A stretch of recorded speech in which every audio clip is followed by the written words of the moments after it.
Selecting the correct niche is only the beginning of your online business journey, but there are still a few crucial steps you must take that can make or break your business. So there are 3 parts I want to take you through to help you not only find your niche, but define what transformation you will bring your audience through, and do a full market research analysis to ensure that your niche is brought to its fullest potential and can provide the most amount of value as possible.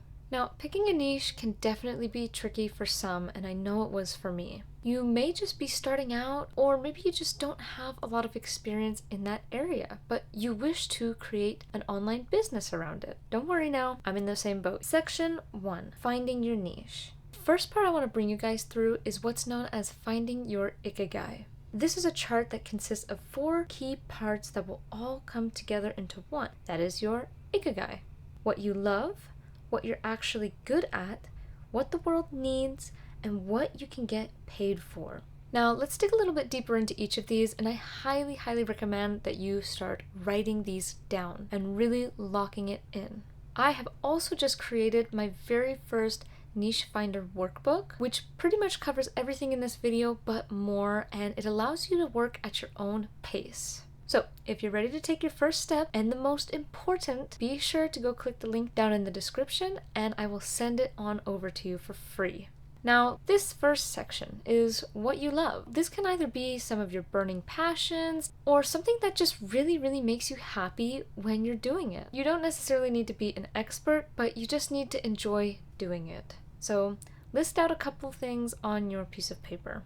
Now, the second section is what you are good at. Again, listing out things that you aren't necessarily at expert level, but you have put in the time, you've put in the reps, and you have more knowledge than just the average person on that topic. This is something you do have a little bit of experience in, but it is something that you can build upon and grow. As for the things that you love. The third section is what the world needs. Now, when it comes to an online business, the whole purpose of a business is to serve someone else and their needs. Try thinking of things that people really have an emotional attachment to, the feeling of needing it. Say someone really, really wanted to learn how to play guitar.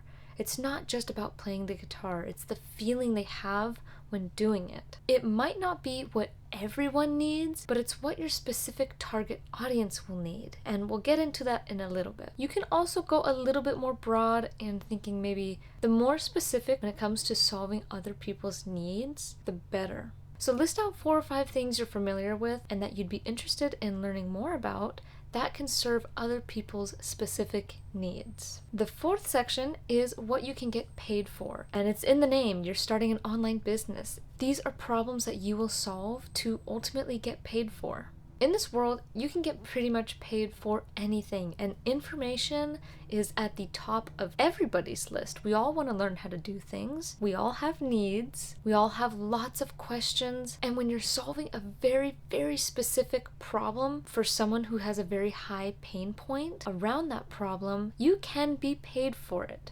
Now, when you're listing 3 to 5 things that you can do that you can get paid for, try to take in examples from your other sections, what you like, what you're good at, and what other people's needs are. Take into account all of these things and try to pick specific problems from each of your lists that you can solve and be paid for. Let's say, for example, you are really passionate about mountain biking. More specifically, you are an expert. You know how to do the flips, you know how to do the tricks, and you want to solve that one specific problem of going from a beginner to doing those flips and tricks. That is a very specific problem towards a very specific audience. Part 2. Now it is time to choose. Take some time to really reflect on your Ikigai chart and pick something that really stands out to you or that you feel that you can build momentum on, and it's something that you want to learn more about. Once you have chosen the more specific niche that you'd like to pursue, we want to make sure that we really do get into the specifics so that when you start creating content, you're already at an advantage. Solve for one specific problem. I've said this time and time again,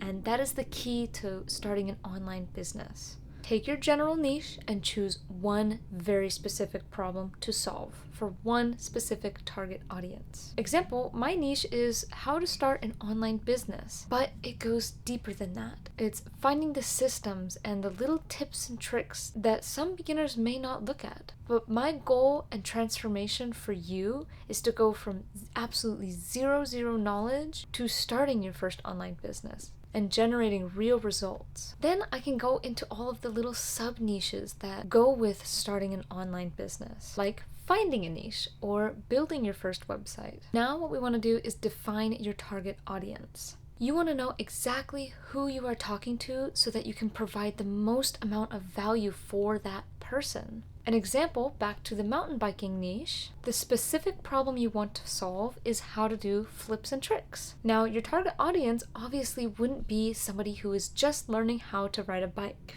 Your target audience is probably someone who's very experienced at riding mountain bikes and maybe going on different trails, maybe done some basic jumps, but nothing fancy. So taking a look back at your target audience, what can and can't they do already that is related to the problem you're solving? Write out all the characteristics that they have, where they like to hang out. It's also important to note what your audience's pain points are. Feeling is what drives most people's actions today. So try to dig into something about how they feel about that one specific problem they have. They could be confused, frustrated, or maybe a little bit discouraged. Take a note of how they feel in their current situation. Are they tired of working a 9-to-5 job? Or maybe they're confused about how to bake a cake and they really want to bake one for their sister's birthday coming up. How is that one specific problem affecting their life right now? And how will it affect their life if they don't get that problem solved? Now we are going to piece all of these elements together to create a transformation statement.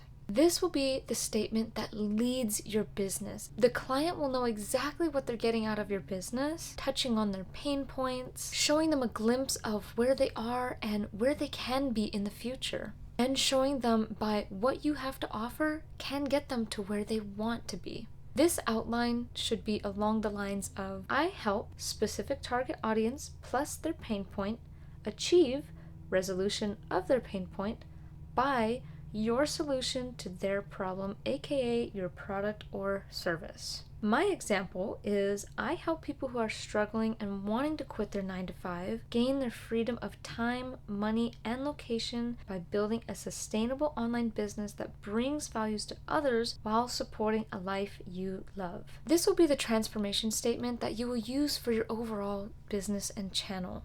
But a trick I use for creating content is that you take this transformation statement one step further. And with each video or post, you can create a mini transformation statement. Anytime you create some sort of content for your audience, whether it be free or paid, you want to take them through some sort of transformation. Example for this video, I help people who are lost and struggling to find their niche not only confidently define their niche, but to understand the impact of a transformation statement as well as a proper market research analysis to ensure their content brings the most value as possible to their target audience. Now for part 3, your market research analysis. Now we don't want to go through this entire process of finding a niche and your target audience just to create a product that appeals to no one. So we are going to conduct what I like to call the human validation interview, where you are going to sit and actually interview real people who could potentially be your target audience. Now keep in mind, doing this sort of interview can be done by just posting free content and seeing what questions people have. But if you don't want to post on social media, you can only guess and assume so much about another person's current situation and pain points. So that's why we ask them. Start by sending out some sort of message or post on your personal social media, or starting in places where you know your target audience might be. You can say something or send the message along the lines of, hey everyone, I'm working on a project to insert your transformation statement. Do you know anyone that would be interested that I can interview? Totally free and would only take up X amount of minutes. You can email me here. This is also a brilliant reason of why it's so important to start sharing your thoughts for free on social media, because you can reach a lot wider of an audience than just what you know in person. Now, once you start collecting these names and emails, be sure to save their name, phone number, email. Email is going to be one of the ones that you want to write down because this is how you are going to contact them in the future if you have anything that could be useful for them in the future. Secondly, you want to start contacting and reaching out to these people for your interviews. This can be in person or a phone call, but make sure that you are taking notes. The point of all of this is to fully understand where your target audience is coming from, their current experiences, their pain points, and what they are looking for in a solution. So here are some questions to ask. What are your current frustrations with X? This could be their current situation or pain points. Second is, what are some challenges when trying to do X? This can be methods they are using to solve their current problem and maybe why they're not working. What would your life look like if you X? Insert the problem with your solution. What would the perfect solution to X look like to you? How much would you be willing to pay to have this problem solved?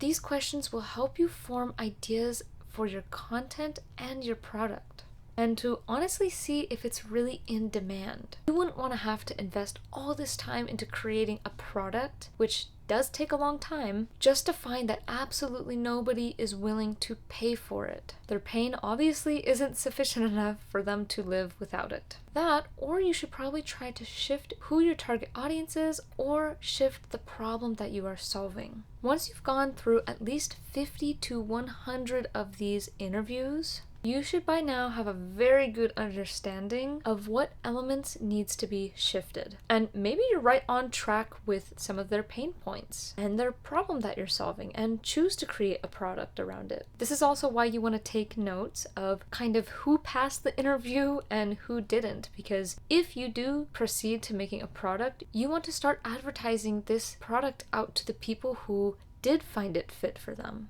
I'm not going to go too into detail about all the different products that you can sell to people, but I will be creating a video in the future touching on the best beginner-friendly products for your online business and a brief summary of how to create them. So be sure to subscribe if you are interested in that. And like I mentioned before, if you are ready to take the next step on finding your niche and really diving deep into this topic, I will leave a link down in the description of that Niche Finder workbook. With all of that being said, I hope you guys have a wonderful day and the best of luck towards finding your niche. And I will see you in the next one. Bye!